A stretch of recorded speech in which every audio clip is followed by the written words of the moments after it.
This is a sort of review of the Kammok Mantis all-in-one hammock system, and I say sort of because it's actually the first time I use a hammock, and all I can do then is compare it to my usual kind of practice, which is bivvying or camping.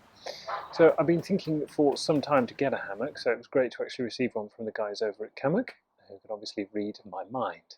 And I've just used it on a weekend canoe trip in Scotland on Loch Lomond, and the first thing to say, it was a super simple setup. The whole process you kind of see here in the video took around 5 minutes. Now I actually slung it a bit low on this occasion, so I changed it a bit later. That's the stuff that you kind of learn. And another thing I learned is the importance of insulation underneath you. Experimenting in the night, I found a 2/3 inflated sleeping mat actually worked best with these kind of weather conditions. It was enough to keep out the cold, and my sleeping bag did the rest. In colder conditions, I think some kind of under blanket would be required, but of course that would add weight, which kind of brings me actually on to the size of this piece of kit. Now, it compares quite favourably with a bivy bag. Here's the actual hammock. So it is slightly bigger, it doesn't include the tarp, and obviously it's a little bit heavier, but it's not too bad as a comparison.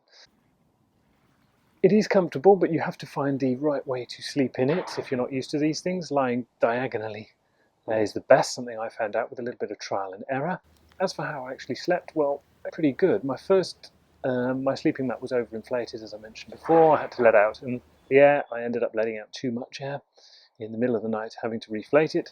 I then woke up around 5:30 in the morning. That's what I thought. In truth, it was 8:30, and I'd had a really decent night's sleep, so it has to get a thumbs up there. Now, there's no perfect setup, bivvy or tent or indeed hammock. I think they all have advantages and disadvantages. But what I really like about this Kammok system is the comfort of it.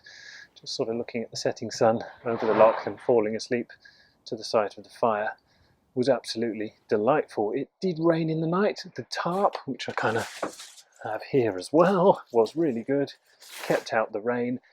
But realistically speaking, probably it's something I'm going to use in fairer kind of weather generally, but it gets a really good vote, and I really enjoyed sleeping out in my hammock. So there you have my review.